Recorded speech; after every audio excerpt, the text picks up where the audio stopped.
जोहार गे गंके तेहें पश्चिम बांगला रेना राजभवन रे राष्ट्रपति सेटेर कनाय आपे एसेका खोना नोडे राष्ट्रपति सला ᱧᱟᱯᱟᱢ पे हेज लेन ताबोना नोडे ᱧᱟᱯᱟᱢ काते राष्ट्रपति चेत पे चाला दिया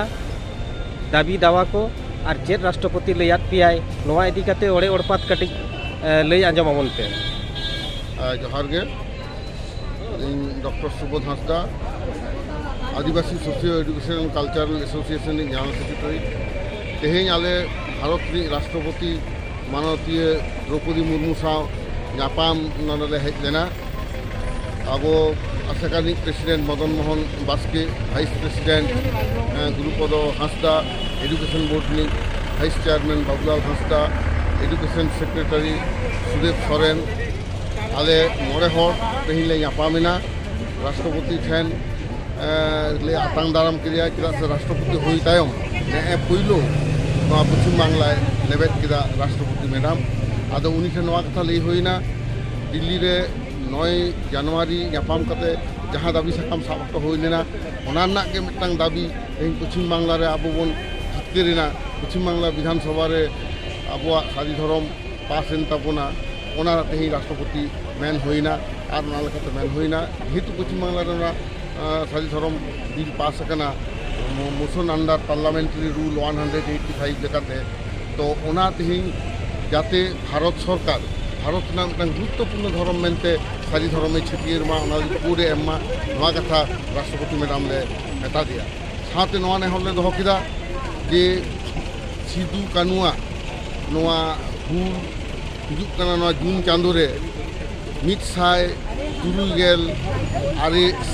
शर्मा लेबेदा तो नोआ अक्तो रे भारत दिसम रेना पार्लियामेंट सामांग रे भारत दिसम पार्लियामेंट सामांग रे जाते सिदू कानुआ मुठन भारत सरकार जाते ओने तैयार माय ओना लागिते आले राष्ट्रपति मैडम ठेन नोआले मेन किदा उनी आदि रस्क सा नोआ कथा हे सारियादा लेदाय बाबू आपे नोआ को एम पे कोनो समस्या दो बांग हुआ कारण आले ले खज कना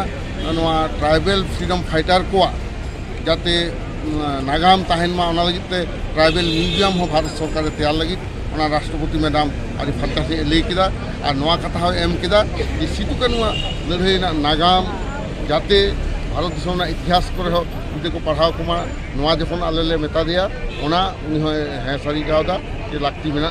ऑल कते हो नोआ उदुग ताबन पे सिदू कानुआ कथा फुलो झानुआ कथा आबोते बाबन ले लेखन बांग गानोआ चेदा से भारत दिसम रे जतखन लहारे ब्रिटिश को मेता को साइ भारत छाड़ो भारत दिसम चला पे नोआ तो सुनते के पहिलो को मेन लेदा राष्ट्रपति मैडम नोआ कथा हो लई सदो कथा आदो नोआ साथे निये कथा हो मेन हुई कना आले ले नेहर कदा जाते निये 30 जून दिल्ली रे भारत सरकार मानामा नोआ मिटांग आदास दहो हुई कना आदो आदि हो ट्राइबल म्यूजियम तैयार लगी हो जहाँ कथा मेन कदा नोआ लगी हो अब पश्चिम बांगला सेमिन खन ओना ना खाइ दाबी साकाम आरो बन एमा एमनी जहाँ तेहें एम हुई कना तेहें दो निये बारिया गे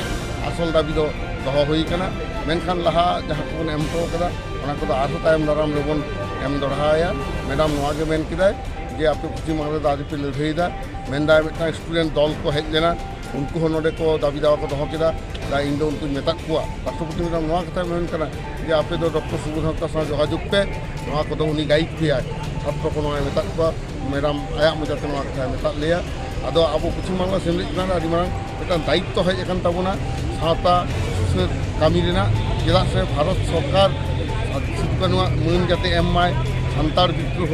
भारत दिसम रेना प्रथम स्वाधीनता संग्राम कना नोआ माने यामा कानु भारत रेन प्रथम स्वाधीनता संग्रामी नेता कना कि नोआ को माने यामा नोआ लगी 16 आना अब दो गड़ाबना राष्ट्रपति मैडम निये कथा को मेता दिया निये को लई कते गे आले प्राय 15 मिनिट गान राष्ट्रपति साले गालमारावना आदो ने रोके जोहार